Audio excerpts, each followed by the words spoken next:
비트코인 사상 최고가도 찍었고 월스트리트에서 ETF도 승인해줬잖아요. 와, 이제 진짜 날아가는구나. 다들 이랬는데 지금 시장 보면 어떠세요? 뭔가 좀 이상하죠? 오늘 이 혼란스러운 상황 뒤에 숨어있는 진짜 이유가 뭔지 한번 제대로 파헤쳐 보겠습니다. 네, 바로 이겁니다. 이게 오늘 우리가 풀어야 할 가장 큰 숙제죠. 아니, 호재는 다 나왔는데 왜 가격은 빌빌거리는 걸까요?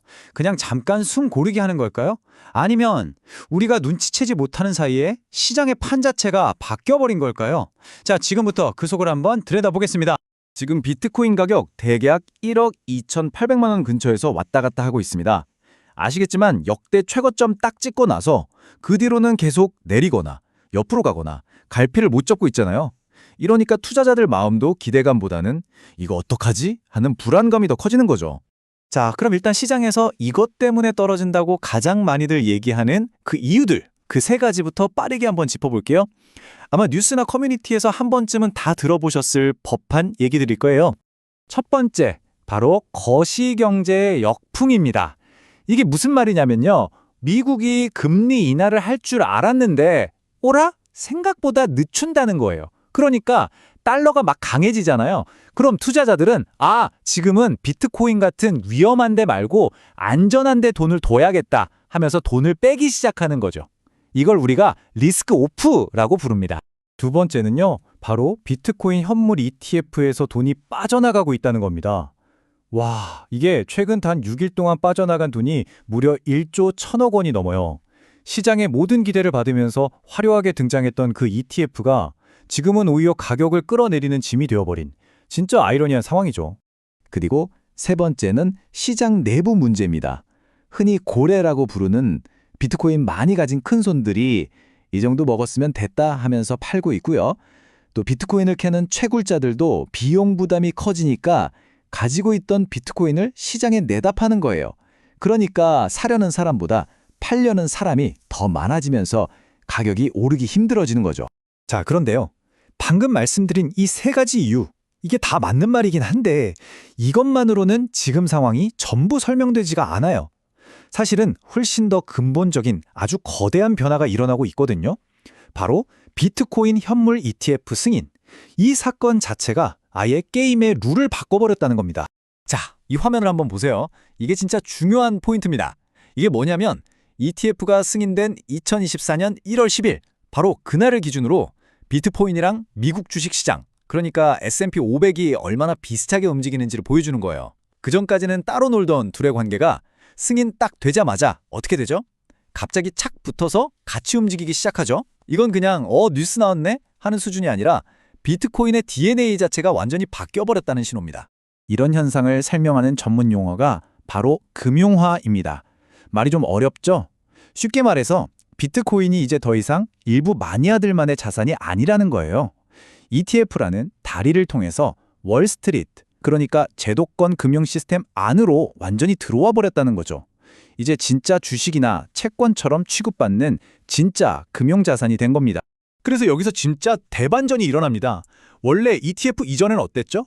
비트코인은 주식시장이 오르든 내리든 상관없이 자기 갈 길을 가는 디지털 금 같은 존재였잖아요. 독립적인 자산이었죠. 근데 ETF 이후에는요? 완전히 달라졌습니다.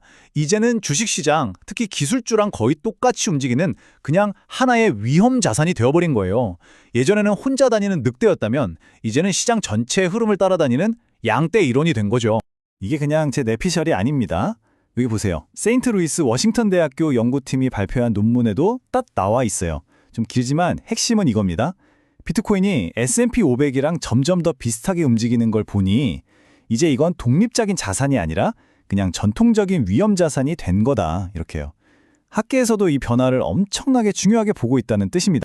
자, 좋습니다. 이제 비트코인의 정체성이 바뀌었다는 건 알겠어요. 그럼 앞으로는 어떻게 될까요? 2026년 비트코인의 미래, 과연 혹독한 크립토 윈터가 다시 찾아올까요? 아니면 완전히 새로운 반등이 시작될까요? 이걸 두고 지금 전문가들 사이에서도 의견이 팽팽하게 맞서고 있습니다. 크게 보면 시나리오는 두 가지입니다. 하나는 암호화폐 겨울 시나리오. 이건 뭐냐면 비트코인은 4년마다 오는 반감기를 주기로 사이클이 반복된다는 전통적인 이론이에요. 이 이론대로라면 2026년 가을까지는 계속 힘든 장이 이어질 거라는 비관적인 전망이죠. 반면에 다른 하나는 새로운 반등 시나리오입니다. 야, 이젠 ETF 때문에 룰이 바뀌었어.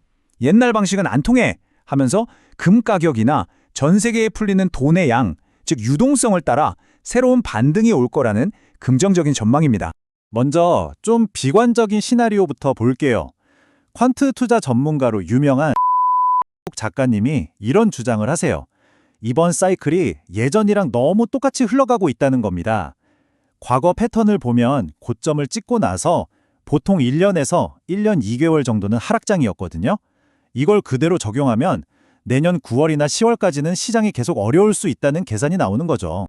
하지만 반대 의견도 만만치 않습니다. 아니다, 이제 옛날 공식은 버려야 한다고 보는 거죠. 이분들은 과거의 4년 주기 대신에 새로운 지표들을 보고 있어요. 예를 들면 금 가격이 오르고 나서 한 6개월쯤 뒤에 비트코인이 따라오르는 패턴이 보인다거나 전 세계에 돈이 많이 풀리면 몇 달 뒤에 비트코인이 상승하더라는 거죠. 심지어 미래를 예측하는 시장에서는 2026년에 가장 수익률이 좋을 자산으로 비트코인을 꼽고 있을 정도입니다. 자, 그럼 이 복잡한 이야기들이 우리 같은 투자자들한테는 대체 무슨 의미일까요? 결론은 이겁니다. 이제 비트코인을 바라보는 우리 머릿속에 투자 설명서를 완전히 새로 써야 할 때가 왔다는 거죠.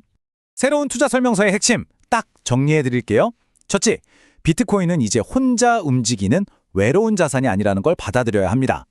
둘째, 주식시장, 특히 미국 S&P 500 지수와 커플처럼 움직인다는 걸 꼭 기억해야 하고요. 셋째, 그러니까 안전자산이라는 디지털 금의 역할은 점점 약해지고 있다는 뜻이겠죠.